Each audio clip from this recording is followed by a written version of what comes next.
An office space is an office space. The design and the use is not the same as a residential building. Yeah. So really, this is new. Actually, let's flip it. What it will do now, an opportunity has now been opened. People will now think, okay, I have this parcel of land, and I'm going to build it for a purpose, purposely built office. Yeah. So it's a new opportunity. And even not an office, even if not an office, there are other, things that people can start thinking about. Building instead of just, like you said, using homes for other purposes.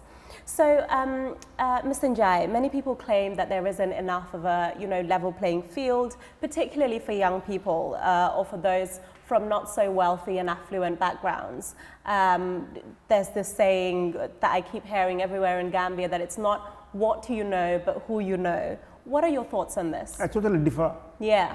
I think a lot of young people want to run before they crawl. I mean, I am a maid in the Gambia. I started, my background when I started, I worked. And again, talking to young people, I always want to advise that you must do your apprenticeship. You just cannot get up, which I see very often. People come to me, oh, Mr. Njie, I want you to mentor me because I want to be like you. Yeah. If you want to be like me, go through my journey. I worked for 15 good years. Yeah. So you just cannot leave uni, and then the next thing you want to be an entrepreneur and be a CEO. It doesn't work that way. Absolutely not. So really, I totally differ. I think you need to work hard. You need to build up your experience through an apprenticeship. Absolutely. If you want to run a media company, go and find work with a registered brand first. Perform all the mistakes should be done while you are working for others before you set up your own. So I totally disagree. I think if you ask me, given my experience, because I deal with a lot of youth, I think they want to run on the fast lane. And to run on the fast lane, you need to be equipped enough, otherwise the competition will kick you out. So it's about starting from the very bottom. And taking time. Yeah, taking time. Taking that time. And I want you to expand on that, please, Mr. Njie, if you will. I feel this is a really crucial topic for young people, who look up to you. And I think with the advent of social media, for instance, we're flooded with images of success or what looks like success, and often it's just a snippet into people's lives. And this can cause a lot of pressure on young people to succeed as fast as possible, like you said. As a father, what do you say to people with that mindset who are living under that pressure? Well, as I said earlier, I mean, there shouldn't be that pressure. I mean, I would ask that they first try and find a job. I mean, you've asked as a father. For me, in my house, as I told you, I'm a father of 5 girls. None of my kids will just graduate and come to work or come to the business. Yeah. I send them out to work elsewhere. So the reason I do so, or encourage them to do so, is to go out there and know what it feels working for others. Absolutely. So you're not just coming into your dad's company and you start working. But you go and understand that, look, this guy doesn't care who your dad is. You are just like any other worker, and you must play by the rules. So things like simple things like being disciplined to be punctual, to do the right things, it's there. So my advice is that any young one who wants to ultimately be successful as a businessman or a businesswoman, go through your apprenticeship. Take your time. Life is not a 100-meter dash. Absolutely. Life is more like a marathon. And in a marathon, it's not those who ends the tape first that matters. What matters is that you complete the race. Absolutely. So young as those in their youthful age, all the way up to 40 or so, your time is still on your side. Take your time. Take your time. Thank you. Mr. Njie, I feel, and I'm sure many people will agree with me that you really are the epitome of what Africans can do in Africa. Just walking in this office today and, going past this estate, which is mostly built by your team, it just opened my eyes to the possibilities and opportunities available, not only in Gambia, but I think in the continent. What do you say to people who are hesitant or skeptical even about investing in the country? Well, not only in the country, but in Africa. As you know today, I mean, I invest in a lot of African countries. Some countries where people think that it's a no-go area. A good example is Nigeria. Where I invested in Nigeria, I mean, security is a big issue. And the condition of the land, you know, nobody thought that anything like that could have been built, and it's done. And it's been done by Africans, you know. So therefore, bringing it home to the Gambia, there are loads of opportunities here. Actually, my biggest wish every time is, oh, I wish I was 20 years younger. There's so much opportunities. For example, one of the areas I'm looking into now is agriculture. I think there's a huge area that the young people need to get into. Vegetables get imported from Senegal. I mean, here, if you throw a seed of mango out in the street, go there, if it's during the rainy season, 3 months later, it's germinated. You know, come on, Israel, you go to Israel, they live in the desert. And you know, they grow so many things that feed the world. So there are so many opportunities, and we need to now venture out into the gray area. Yes, real estate, for example, is being proliferated, you know, with so many players. But I would want to advise that if I were young as probably 20 years ago, I would go into agriculture. That's the future. But I think, do you think it's a mindset problem? And if it is, then how do you change that? Because I think not only in agriculture, but even areas like carpentry, where you started, I don't know many young people who would want to start, you know, as a carpenter now. You know, these are jobs that really could change our country and our continent, but for some reason they're being looked down on. How do we change that? How do we change those mindsets? Yeah, well, the mindset to be changed, I think it's a policy issue. Government needs to look at this. The big responsibility lies with the government. It is the educational structure that have issues. And I've said this over and over and over and over again. We need to go back into our educational curriculum and lead these kids into these skills. Because at the time that you are 12, 13, 14, you don't know what you want. So the educational curriculum should be structured in such a way that the majority of Gambians, you know, at that age are led into picking up skills. You can discover their skills, you know, expose it to them and watch them and see what they're passionate about, what they would want to do, and make sure that they pick up skills. Hard skills is the future for Africa. Absolutely, because I think also not everyone's an academic. Yeah, but even as an academic, you know, I mean, if you look at Africa needs to be built. And let me give you a good example which I use very often. When Qatar wanted to build all those stadiums, they imported labor. You know, because as we know, the Qataris are so rich and they don't have the labor. If you go to Dubai, it's not the Emiratis who are building Dubai. Labor is being imported, you know, from India, from other neighboring countries. So as a matter of policy, at the government level, they should look at mass education on hard skills. What will happen is that once that is done, this is our natural product. It's our natural asset, our natural resources. Because what happens most of the time now, as you can see, quite a number of these young men are going through the back way, as we call it. But let's say even they go through the back way, when they get there, they will arrive with skills. So they will be employed, paid hard currency, and monies can be remitted here. So I think government is the ones that we need to talk to, that they need to change the curriculum. Because I've done my research, and I keep saying this, and I quote figures. That between 2015 and 2019, the school intake was about 1.6 million. It's only 300,000 that can make it to senior secondary school.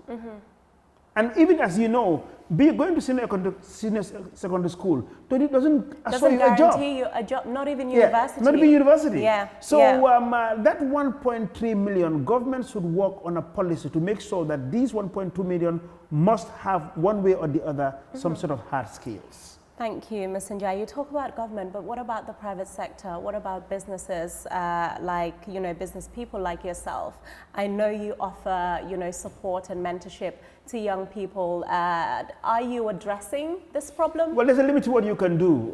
Look, as a private operator, the only way you can invest in that area is through your corporate social responsibility.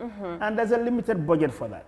The private sector is in business to make money and profit. True. And our biggest shareholder, you know who they are? Government. Government. Because you pay your taxes to government.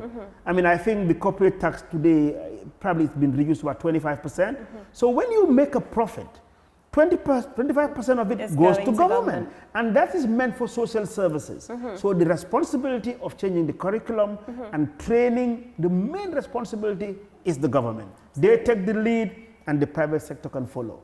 Okay, I mean, aside from young people, do you feel like you're giving back enough to the community? I asked this because I was having a conversation with a friend the other day, and we were like, Uncle TAF must be, you know, a billionaire in Gambian dollars, if not pounds. So do you feel like you're giving back? Can I refer you to my bank manager? To the community?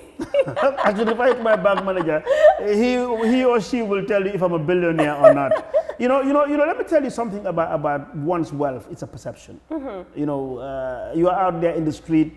No, I will not expose my books to you. I mean, maybe if you looked at my...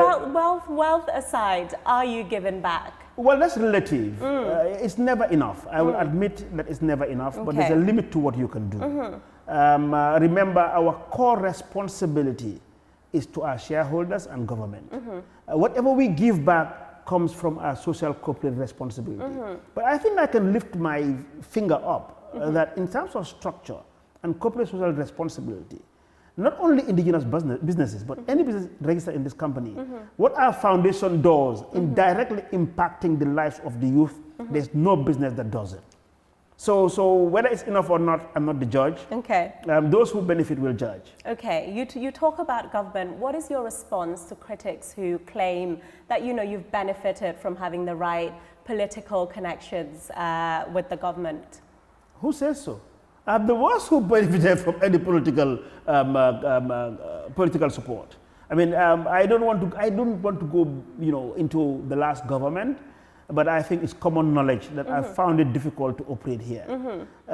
So the environment wasn't right for me to operate what I wanted to do. But I don't think I will call it I benefited, but I served this country. Okay. There were opportunities where whatever I have achieved in this country, I did it on a competitive basis. Something that I had all rights to get into like anybody else. And I performed and I was eligible to it and therefore I got it. Some of the things actually, you know, these are things that I wouldn't go in the open and make it public. But you know, some of these I pre-finance. And when I say I pre-finance, it doesn't mean that I have tons of money that I put in there. I go to the bank and borrow money. You know, so, and you take huge risks, and at times you lose money. So we shouldn't shy away from this perception of whether this guy is rich or not. You will get there one day. But what we need to understand is that we shouldn't have any complex over people thinking that you are rich or you're successful. Everybody wants to be rich. It's human nature. Nobody wants to be a pauper or poor. But you must find out the ways of achieving this richness. I can raise my hands that I have never worked for government. From a youngster, I have always worked in the private sector, and I have sweated for every penny. So therefore, what's his name? They will say that the no work, no pay. So I worked hard and I was paid for it. So you've never worked for government, but you have close relationships with people in the government. That's relative. What do you call close relationship? What do you call close relationship? Look, we live in the Gambia. Yeah. In the Gambia here, you just came in and I asked your family and I know almost all of them. Everyone knows everyone. Everybody knows everybody. Actually, I have stepped up, as you have recently seen. I mean, we don't want to boast of this, but because you are now into this subject, most of the time people don't bring this up. We moved into finance Ndeban today that is housing over 100. It is the biggest treatment center for COVID. When I moved into there, not even government stepped in. And that's a hospital? That's a hospital. We moved in with our own funds, not only with our own funds, but I went there during Ramadan and was working 12 hours a day. And I'll tell you what, within certain sectors in government, they thought that I was looking for something. That was why I stepped in there. But you know, I have a very thick skin on this. My conscience lead me in these things. And I'm happy today that I've been vindicated. We went in there, we financed it, we built it. Today, I will tell you, I have close relations that even use the facilities. And that was the reason why I stepped in. And most of the time, for me, it's my conscience that lead me to whatever I do. In a country as small as us, even if you came and oh no, this is charcoal, don't take it. And that's what democracy does. People have a right to their opinion. So just a couple of thoughts for you while we're in the politics subject. A couple of thoughts from you regarding the current situation in the country in the lead up to the elections. We've seen, you know, the largest number of presidential candidates. There hasn't been much articulation from the party leaders, many of the party leaders, in terms of their manifesto, their offering and what they stand for. But I think speaking on behalf of young people, and we've touched a bit on this, you know, one of the many grievances that they have is one, employment, and two, inequality in terms of opportunities. Again, you know, as one of the most successful businessmen in this country, what would you say to those party leaders, whoever's going to lead this country or continue to lead this country? How do they even begin to redress this problem? Well, I think first we should demand for it as the electorate. I would ask, well, I mean, personally as an electorate, and also in general, because the youth, we do know that they make up about 60% of the population. They should demand for their manifestos.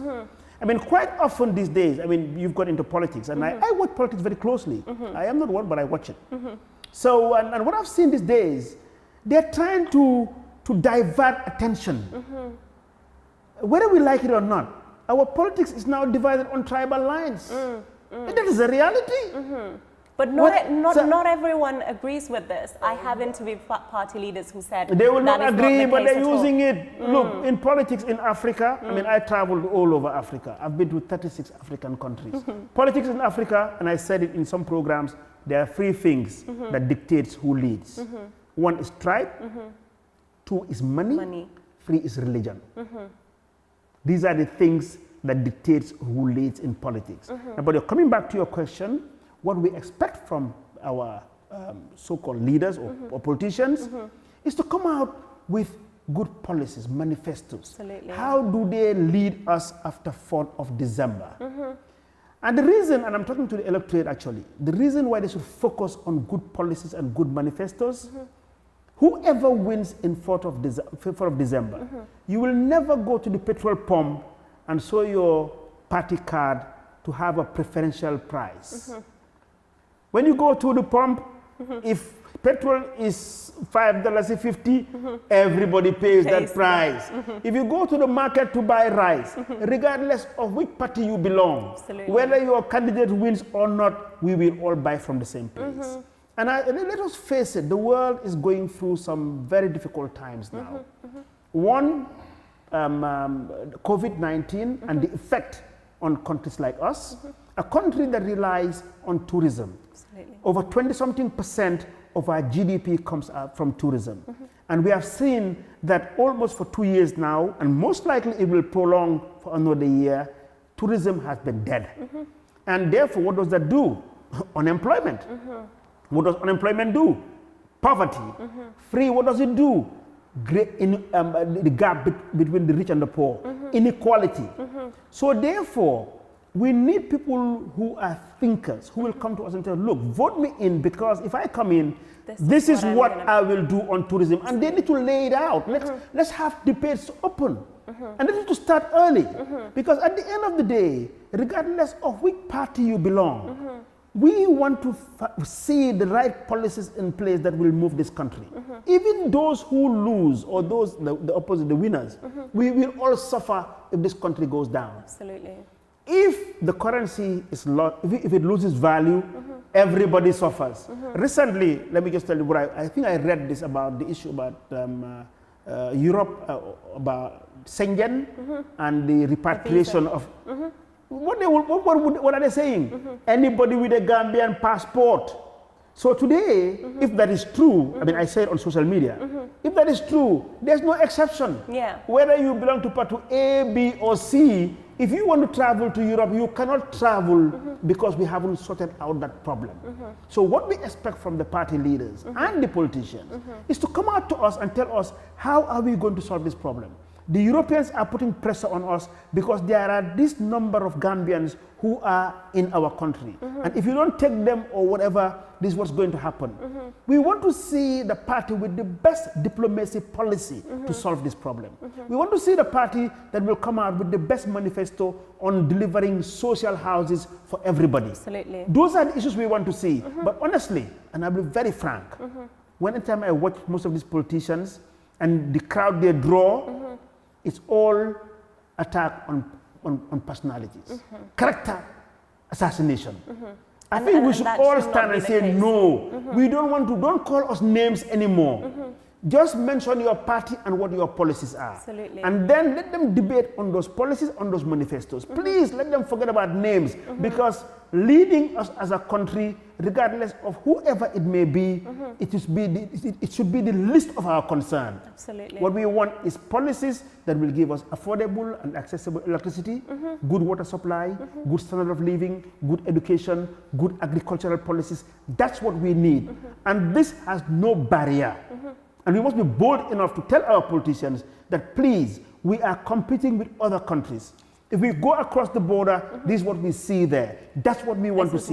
How are you going to lead us to this place? That's what we're looking for. So we need to be demanding. Yes, we should, because we have our cards. Yeah. It's our cards that elect them. Yeah. So what we have is each of us have one card to put in a ballot box to elect one leader.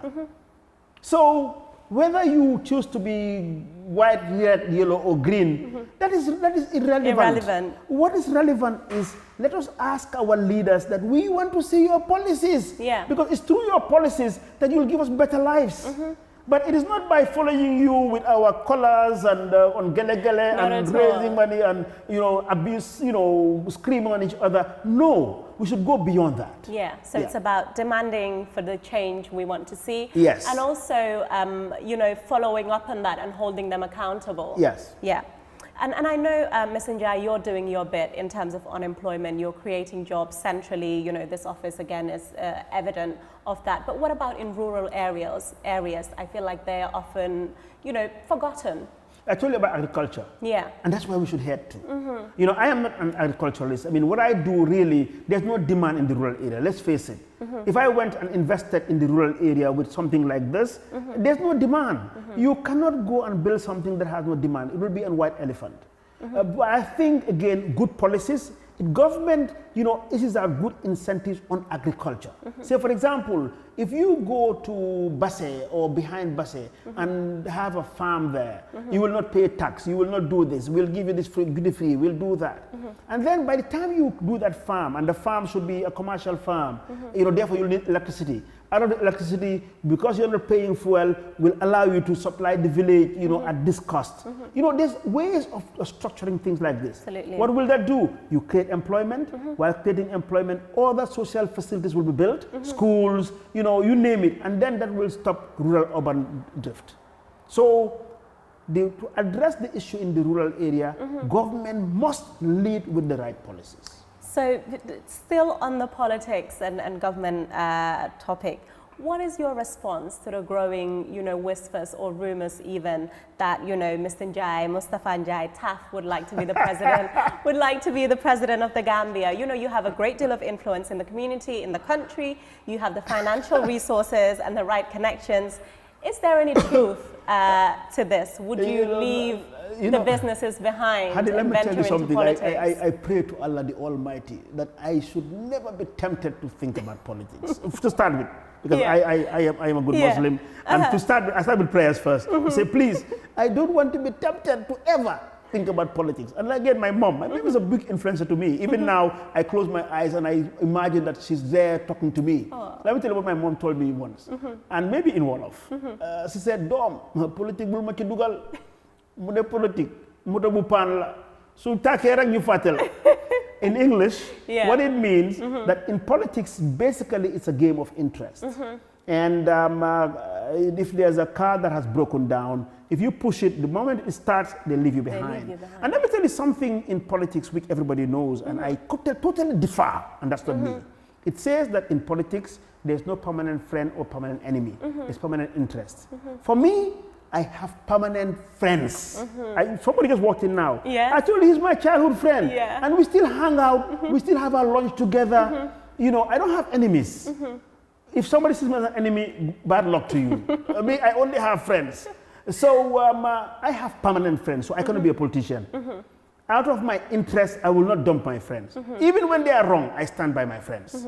So that naturally, I am not a politician. And I have no cause to be a politician. Because some of the things that I do are bigger than initiatives being done in a country. I mean, as I told you, as you know, we are registered in 7 African countries. It is evident that countries are now coming to Gambia and appealing to me to go and invest in their countries with so many incentives. What more do I want? When I go, they treat me like a top dignitary. They give me cash, treat me like a VIP.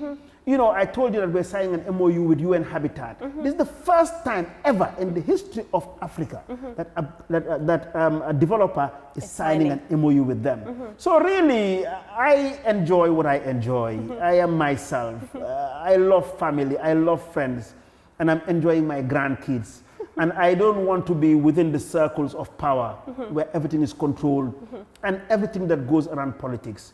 I will tell you honestly, I've said this over and over and over again, that I am not interested in politics. And there's no temptation. There's no temptation. You know, when I say something and some people, they'll defy, oh, don't say so. I say, look, me, the nice thing that bars me from running in Gambia is that I don't speak Mandinka. And really, that's the reality. And I will say it again. Let's have the debate.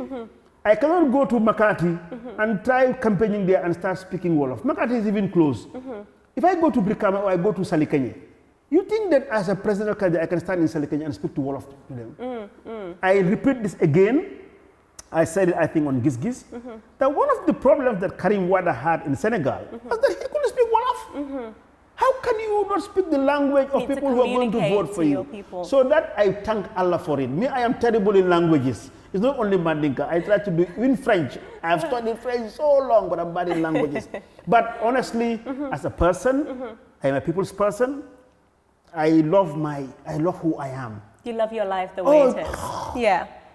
So I cannot be a politician. Also to me, Mr. Njie, you seem like somebody, you know, who has always been vibrant, still are, you know, well-known, well-respected. You have a family. We've talked about your mum, your wife. You've mentioned your sisters. And I think this is a question that people don't often ask men, you know, but if you devoted your life to your career, did you always have time for your family? Oh, I always have time for my family. You know, one thing that I think I've done very well is managing my life. And actually, 2 days ago, a friend of mine, a cousin of mine, wondered, but he follows me on social media. As you know, I'm very active on social media. And I post my status where I am. So he opens it today and I'm in this country. Next time I'm in another country. And he sees me on the field. She wondered, but how do you do this? I said, well, I have a team. All I do is, yes, I come up with all these ideas, but I'm proud of my team. I've developed a team. I spent a lot of time developing my team. But my family, I mean, my wife will tell you, at any one time by 5 o'clock, I'm home. And I don't go out till the next day. And let me tell you also, even when I'm busy in Nigeria, I sleep about 8-9 hours a day. After my Fajr prayers, I go back to sleep on average between 2 and 3 hours. You know, I don't take stress to bed. You know, so family means a lot to me. For me, family is bigger than my business. My business is irrelevant on what I achieve, but for me, family and friends is my life. If you had 2 things, say, look, take one of them. Family and friends against business, or I will definitely dump the business. You'd always choose family. Choose my family. I think that's very touching and humbling. You mentioned at the start, Mr. Njie, about your legacy and how you're working on that. What does that look like for you? What would you like it to be? Well, I want to be remembered, and I think everybody wants it. You know, traditionally here, as Africans, every time they talk about your great-grandkids, that your great-grandparents, that you have never known, what do? You never take out your clothes and give it away. Absolutely. So everybody wants to hear good things about you, about your legacy, what you have done. And I want to do the right thing for my great-grandkids that are coming. That every time they talk about their grandfather or their great-grandfather, they should be proud of what I did. I am now sowing those seeds. Because if I do something wrong, they cannot tell them. They will not hear it. So my legacy is about impacting the lives of people. And that's what I work on. And mainly the young ones. You know, I love to impact on the young ones and their success, sharing my experience, one way or the other, the little that I have, sharing it with them, and, you know, seeing them go through hurdles and guiding them. So for me, I don't want to be remembered by the TAF twins. They will always be there as a structure. I don't want to be remembered by this office here, but I want to be remembered by a successful Haddy Ndure who one day owns a TV station and would say, oh yeah, I had an interview with Mr. Njie and he inspired me. Absolutely. And it was through this inspiration that today this is who I am. That's my legacy. Thank you very much, Mr. Njie. Thank you for today, for your time. It has been an absolute honor. And I'm sure this is not the last time we'll do this. Thank you very much. And thank you also to everybody for watching.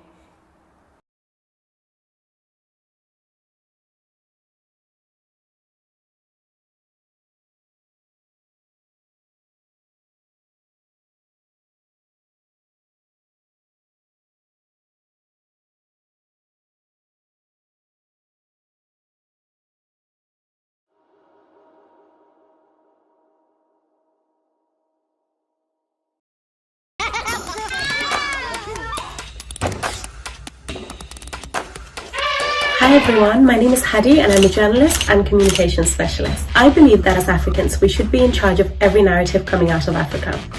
We have a lot of positive stories to tell and share with the world, and I'm determined to use my platform to make that a reality. This is why I've teamed up with the Fata Network to bring you a brand new show, Stories from the Continent, every Saturday at 4 p.m. Do make sure you join us. There will be lots of fun, informative and impactful conversation.